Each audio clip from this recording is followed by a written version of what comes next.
fair, they didn't know you were speaking. Why? Because it's a different speaker. Oh, really? Tuesdays, Thursdays this week. Ah, yeah. I didn't realize that it was. Okay, so we did this already. I'm cooler than you. Fine, so the fundamentals. Now we got the next two things. Yeah. We did this, so we basically said the whole of Kiruv is based on the pasuk Ve'ahavta l'recha kamocha. Ve'ahavta l'recha kamocha. What is that pasuk referring to? It's referring to the Jewish people and Hashem. Hashem is called Re'echa. Hashem is called. So why do I want to do Kiruv? Because number one, I love the Jewish people. After I love Judaism. Prerequisite to Kiruv is I love being Jewish. I love Judaism. We spoke about that last time. And if you don't love everything, that's okay. Just work on it. Bit of Panemius of Torah. Find out what we're doing and why we're doing it. Right. Then you've got V'ahavta l'recha kamocha, which is I'm doing Kiruv because I love Jews. I'm a mamish obsessed with Jews, and I want them to have this. They're so lacking in their life if they don't have these amazing things. When I see a Jew putting something in their mouth without saying a bracha, I don't judge them as bad people. I just feel I'm like chaval. When I see a religious Jew making a bracha like they do, I think chaval as well. By the way, that's a separate point. But when I see someone not making a bracha, I'm like, dude, you just missed out. Well, actually, probably shouldn't eat while I'm speaking. Part of your kibbutz training, don't eat while you speak. Yeah. I walked from the Lebanese border to Eilat. Took 40 days. So at one point I'm in the desert. Get up before sunrise, obviously Jews are meant to get up before sunrise, first thing in the Shulchan Aruch. And I washed my hands. In this campground in the middle of the desert. And then I got up and I put on tefillin. And then I daven shachris at sunrise. As you meant to, Jews meant to daven shachris at sunrise. And then I got my breakfast ready and I washed and I made a bracha and I had my bread and I'm bent. And then the only other tent in this middle of the desert, these people came out at whatever time in the morning, it was 7:30 or whatever, and they put on their little cup and they made some Turkish coffee and got a cigarette and they drank the coffee like the secular Israeli. I was looking at them and I was like, they didn't wash their hands. Well, not judging, by the way. I didn't think I'm better or what. I just thought, Chabal, you didn't wash your hands. You got like that on your hand. You didn't put on tefillin. You didn't get to say brachas on your thing. Now they're nice people. They might have actually been nicer people than me, which isn't hard. I'm not that nice. They might be the nicest people in the world. But I was like, Chabal, dude, you just missed out on depth and meaning and everything. They were probably looking at me and feeling like I felt sorry for this religious dude. He had to get up early and like wash his hands. So V'ahavta l'recha kamocha is I love you then. I want them to have this. And the second V'ahavta l'recha kamocha is I love Hashem. I love Hashem. He's my Re'ah. Hashem is my Re'ah. And I want to bring his kelis home. So that's basically where we came up to last time. Now let's talk a little bit about you. You are Kiruv. You don't do Kiruv. You don't do Kiruv, you are Kiruv. What does that mean? I forgot to do. Anyway, fine. It means this. I was once running, I used to be for 8 years the Director of Education for Justify. Justifi. Justify. It's a good name. And we used to run trips to Thailand. Mainly Thailand, but also to Peru, Nicaragua, Sri Lanka and India. And there were 10-day trips for young professional Americans. Completely secular people, completely Hasidim, like it was amazing. The best thing about the trip was there's all sorts of Jews there. And it was volunteering in orphanages and meditating in the Thai rainforest by the waterfalls and playing with elephants and ziplining, and it was an amazing trip. And then we did a trip to Nicaragua and Penn Hillel, UPenn or Penn State, I don't know the difference, but whatever. They reached out to us and said, we'd like you to run a trip for us. Rabbi Susan, it was. Rabbi Susan says, could you run a trip for us? We got all these cool young, but no Kiruv. She said, no Kiruv.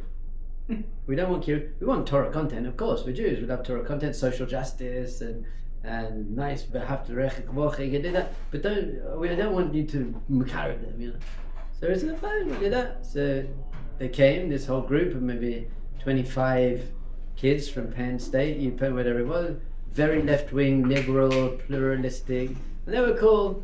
And I ran the trip. And we were in Nicaragua, and I'm very cool. And I was giving them all this Torah. I didn't do any discovery. I didn't do nothing. And at the end of the trip, we got a report. A madricha was on the trip, and they said the kids loved the trip. It was just a bit Kiruv. So I spoke to Rabbi Jamie Cowland, who was my boss of the thing. I said, I don't get it. I Davka avoided proving anything or saying anything. And he said to me, no, you don't understand. You are Kiruv. You look like you do. You're very, very, very happy. You're very well worked out. You're an intelligent, happy, kind, normal person. And you say your brachas out loud and you've got your tzitzit, so you are Kiruv. It's a whole different point. You have to be someone that someone looks at and actually looks up to and respects and relates to and is just a kind, nice, normal, happy, sincere human being. That's the greatest Kiruv. Not that I can prove that I'm better than you. So you've got to actually, as I said before, in terms of your own relationship with God, you have to be a very, very happy, kind, not them and us, not judgmental. Someone just asked me a question about the women of the wall, because there's a whole thing going on at the moment with, the women of the wall. They want to pray at the kotel with tefillin and everything, and Rosh Chodesh, and they're like emancipate women.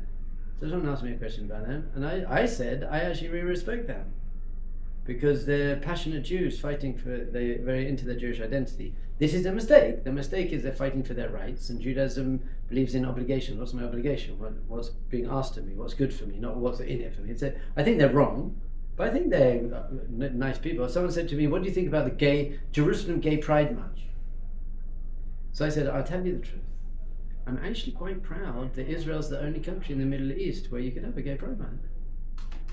I think it's wrong. I don't agree with what they're doing. I think they made a mistake. But the fact that in Israel you can have women's rights, you can argue against the government in public, you can have a gay pride march, where anywhere else in the Middle East, women don't have rights, if Queers for Palestine went to Palestine, they'd be dragged through the streets naked on the back of the motorbike. That's what would happen. So I said, I think there's something positive about the fact that Israel's a country where you can express yourself freely. And I think it's wrong, and then blah, blah, blah, blah, blah. But I honestly mean that. I really do mean that. I'm not just making it up. What do you think about gay? If you hate gay people, I think that's a problem. Why should you hate a gay person? What did they do wrong? Well, they're going against the Torah. Oh, so you hate every secular Jew then? People who don't keep Shabbos, you hate them? I think that's weird to hate someone because they're gay. They probably don't want to be gay. It's very difficult for them. Especially from a religious home, if they're gay, that's terrible for them. They're suicidal, lots of these people. They don't want to be gay, and you're going to hate them and ostracize them and make them feel bad and ashamed of themselves. I think that's weird. I don't hate gay people. I have a friend, he's a ger, and he's gay, and it's like it's killing him inside. Ger a chassid or a... No, ger, like... A ger. Ger, get to Shabbos. Ger, get to the... Very, very difficult. So how do you do it? Well, I just made a whole Rabbi in the Hot Seat episode, and it wasn't approved. It's the first one that wasn't approved. And I didn't know they couldn't do it. Oh. I know, I didn't. I thought it was like... It's just not going to happen this week? He said it. It was. We did one homosexual one, which was why I basically said you can't hate homosexuals, and I think lots of people who are homophobic is because they have strong homosexual tendencies, so they're struggling with that, so they hate.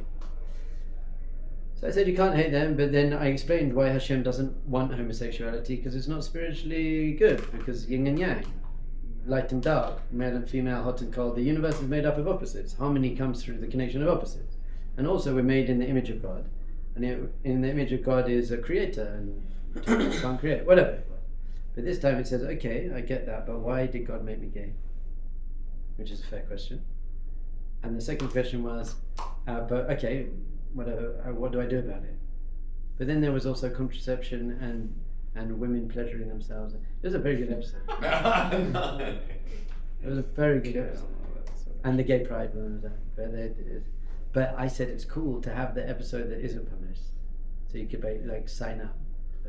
You have to qualify to get the... Anyway, who's this going out to? I made all that.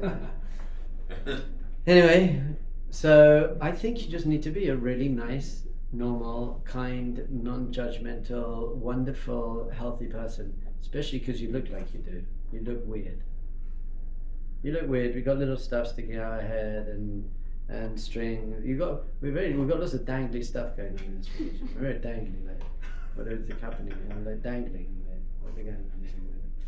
So you want to be extra relatable, but not pretend to be extra relatable. You want to be just extra relatable, but without losing your morality.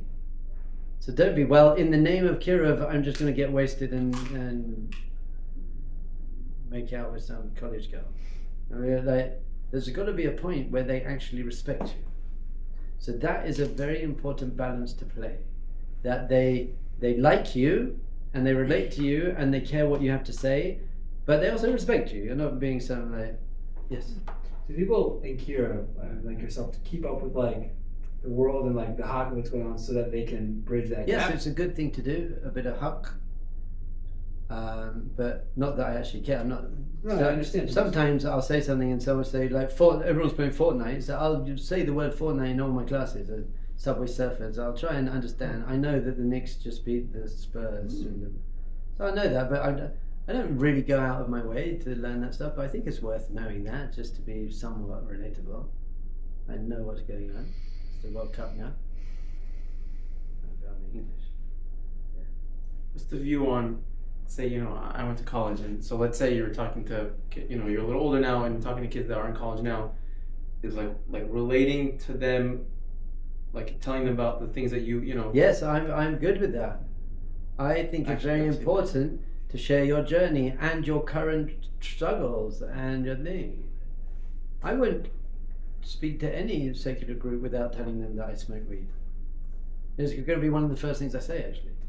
This is how I do it, though. I say, hi, Rabbi Dov Ber. I grew up in England.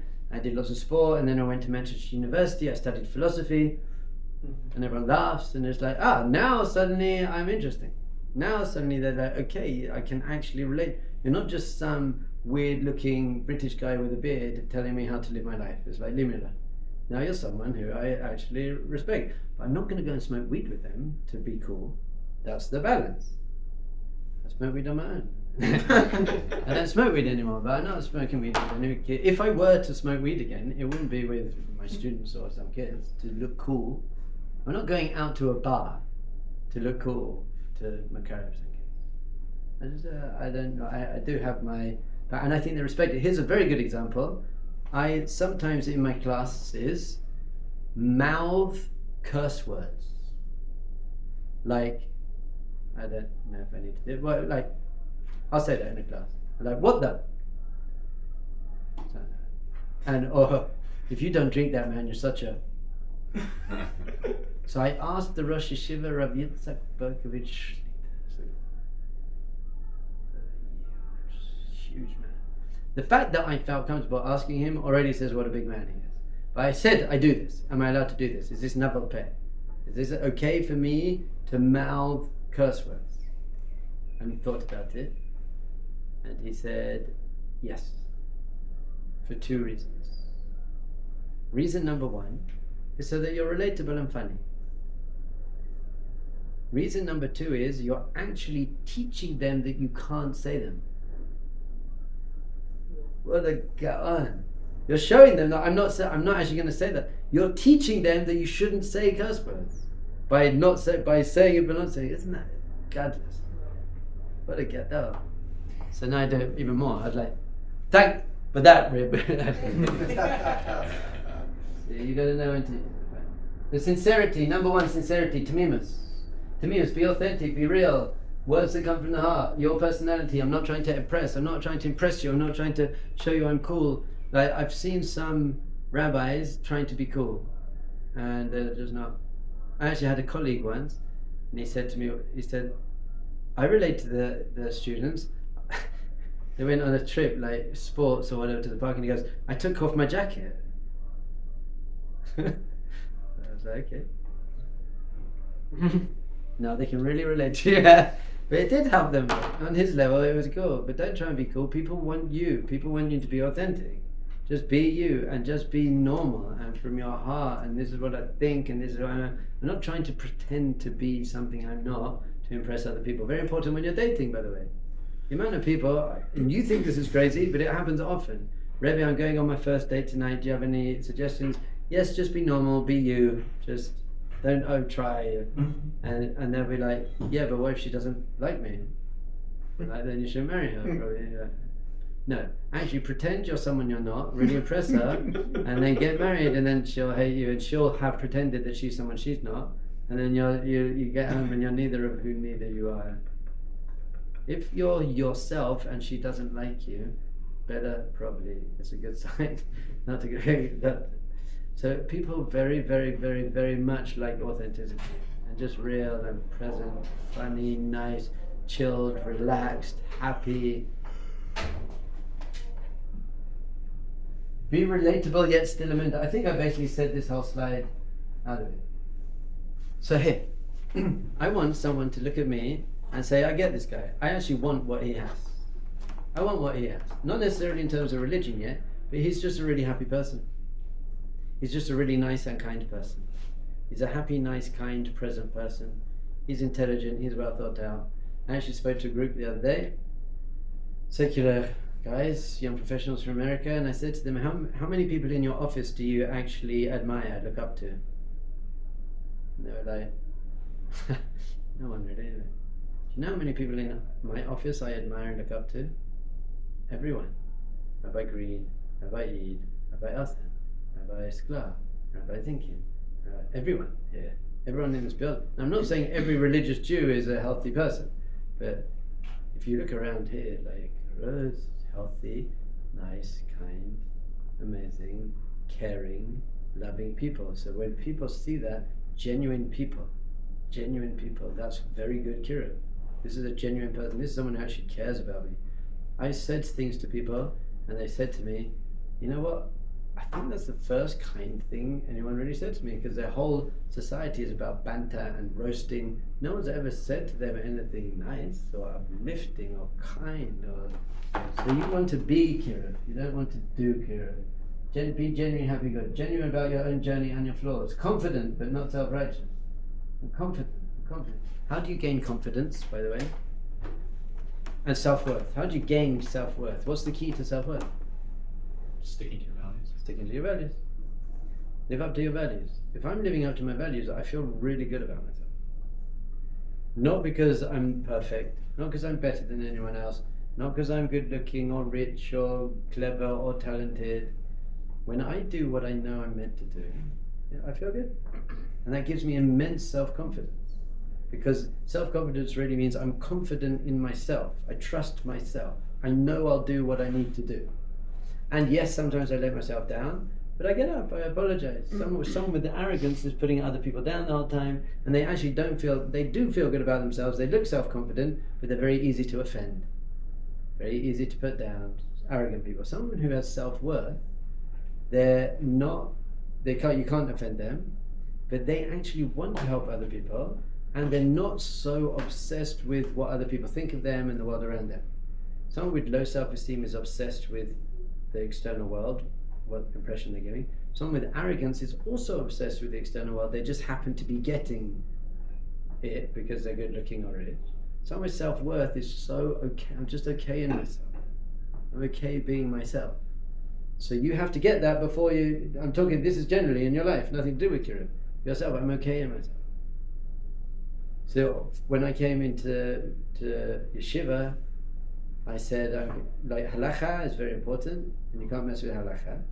When it comes to hashkafa, we were talking about this the other day, then you can, what works for you, but you have to be so confident in yourself to know, especially as a Baal Tshuva, like what box do you fit into as a Baal Tshuva? You've got to remember, to get a completely secular Jew, to then become a Haredi in Sanhedria, I actually think that's quite emotionally imbalanced.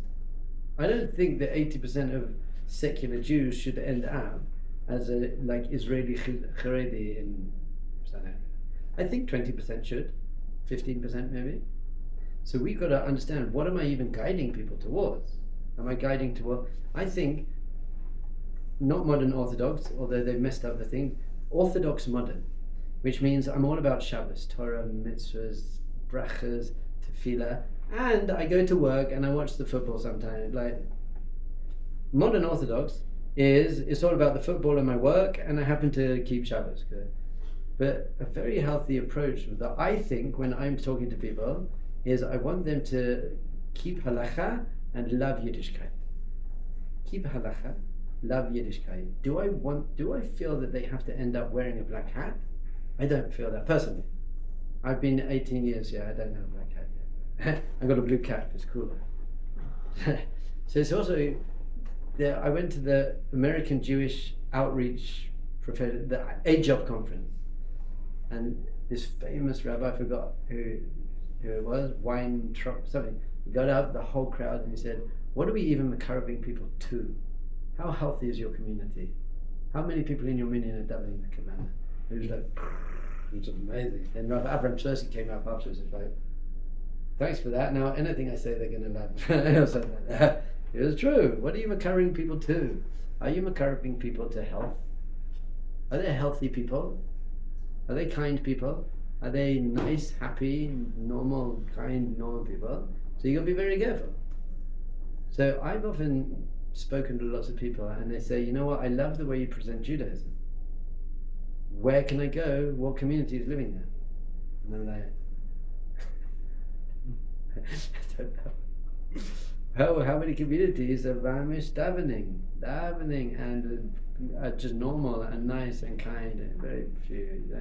Especially you have to understand, for most secular Jews, the number one thing that turns them off Judaism is religious Judaism.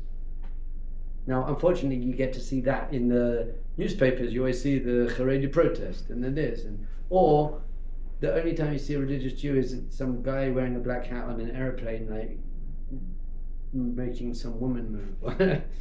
It's not a very good impression. You're like, if that's what religious Judaism does to you, I just don't want that. These people aren't even nice, let alone spiritual. Okay, I can't hear. So we're fighting against a real impression. That was my impression as a Jew growing up in Golders Green. I just saw those weird people who seemed a bit like not nice. And then we got the Torah. The second biggest thing that turns Jews off Judaism is the Torah. In English with no commentary. You can sell your 3-year-old daughter, and you've got to kill animals and sprinkle their blood. And God gets very, very, very angry. So if you get a secular Jew reading the Torah in English, is he actually going to end up loving God and Judaism? I don't think so, in general.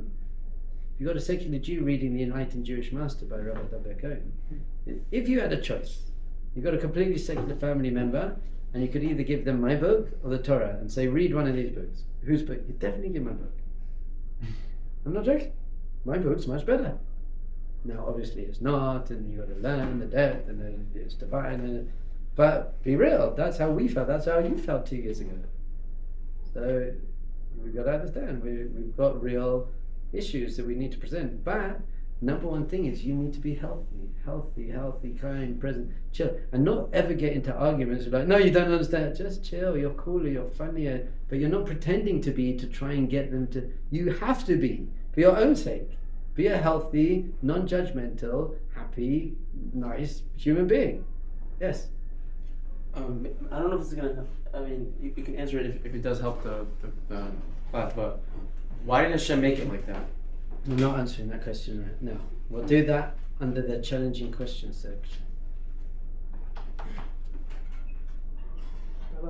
Yes. So what I think is very intuitive in that. Yeah, no one's doing it, but yes. Yeah, gotta be chill, gotta be happy in order to be correct. You want to ultimately bring people closer to yourself, like And to themselves. Yeah, to themselves, like through your own life. You notice the Rebbe's outside today. He didn't like the word Kiruv. Yeah. He said, "How do you know you're closer? Because you're keeping Shabbos. He's not. You think you're closer? I don't know. Maybe they did one act of kindness that they really meant. Anyway, Wow. just in honor of the Rebbe, someone went up to the Rebbe and said, Rebbe, can you pray for my aunt? She's very sick. And he said, yeah, I'll pray for her. What's her name? And, is she observant? And he said, no, she's traditional. And he said, okay, so maybe tell her to do a mitzvah, start doing a mitzvah, and that would be a benefit for her. And he said, what mitzvah? And he said, tell her to light Shabbos candles. And he said, no, she already likes Shabbos candles. So the Rebbe said, so how can you call her not observant? She's observant. She's 2% observant. But she's not. When my parents stopped using their phones on Shabbos, I said, it's Shabbos! I was like, what do you mean? We drive a car, we TV, and we boil the kettle. I said, no, you're not using your phone because it's Shabbos. That means you're Shema Shabbos. You're not doing something because it's Shabbos. You are Shema Shabbos. You're 5% Shema Shabbos, but you are Shema Shabbos. Now it's another time. So if your friends ask you and you say, oh, my son's Shema Shabbos now, you have to say to them that you're Shema Shabbos. Anyway. So sometimes me personally, I find it challenging to sometimes be happy or genuine. Though, like, I do have periods in my life where I am that. You're allowed to be unhappy, and that's genuine as well. Be genuinely unhappy, and that's okay. People respect that. Say, happy people don't never feel unhappy. What if you're genuinely always unhappy? Pardon? Genuinely always unhappy. So then you need to do other work. Because people aren't attracted to genuinely unhappy people. Yeah, no, I'd rather be genuinely unhappy than fakely happy but unhappy, but we need to work on it. I'll probably not be working in Kiruv or anywhere. What term did the Rebbe prefer? Pardon? What term did the Rebbe prefer? Mechazek, strengthen people. I do Kiruvim. I bring cabbages closer. I'm actually speaking in a Hasidic Yeshiva tonight, in Me'asharim. I've become like the Me'asharim really for the Hasidic Yeshiva. One guy who saw a video once, he was like, got a phone call, Rabbi Dov Ber, got to come and talk to my Talmidim. So 2-3 Thursdays ago I went, 11:45 at night into Me'asharim. Hasidic Yeshiva spoke for 2 hours. They loved it. They didn't know anything. In English? Yeah. They're all from Borough Park. What's the subject? Williamsburg. Judaism.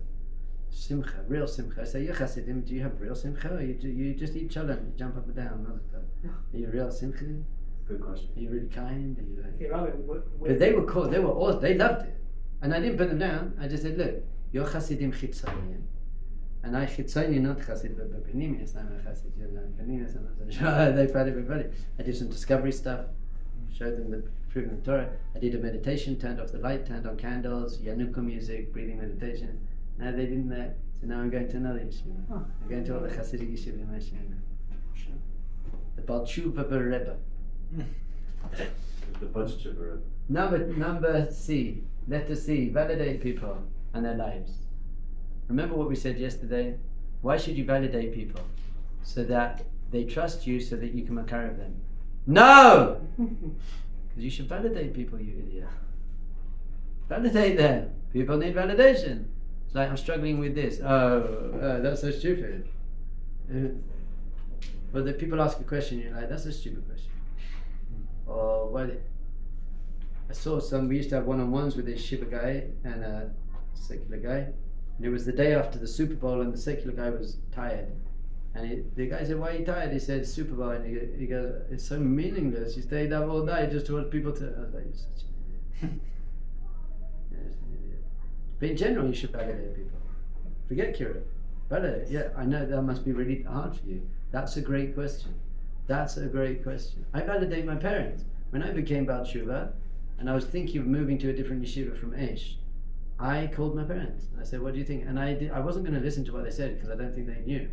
But I wanted to say, you're still important. Your opinion is important to me, your parents. So I said, should I maybe a bit of more Hasidic yeshiva? And I think, what do you think? And actually, the truth is, they do give good advice. But I want to validate people, because people need to be validated.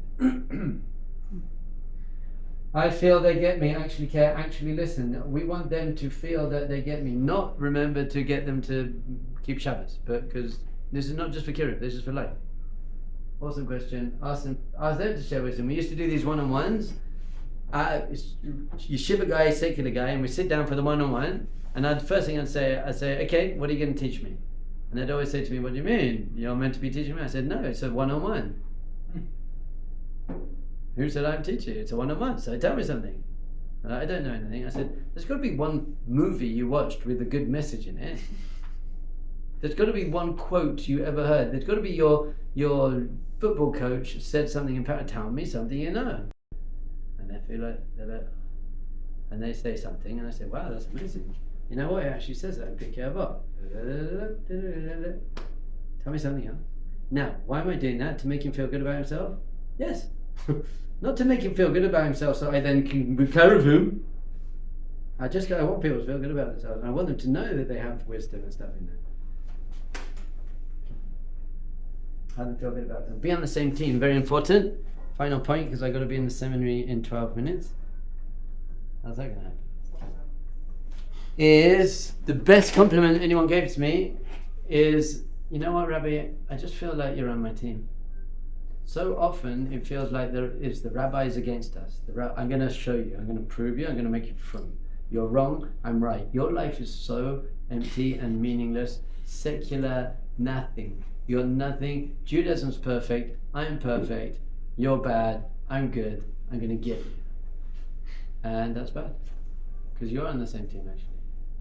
So he said to me, I just feel like you want the best for me and you've had your journey and you've found stuff and you want to teach me that stuff, you know. And I was like, yeah, I do, because I actually feel I'm on the same team.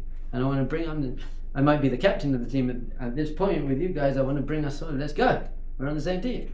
That's why when you don't inspire someone, you then don't turn around and say, oh, that guy's just an idiot. But I lost one of my team. And you go after, you love them, I love them. So if someone doesn't get Makarov by you, your response to that says a lot about you. If your response is, well, he's just an idiot, you're an idiot. Your response should be, oh. And I don't feel bad about myself either. It's not like I did something wrong or he did something wrong. He just wasn't at the right point at the right time. You should care, you should daven for them, you should love them, you should care about them. We're on the same team. Shabbos.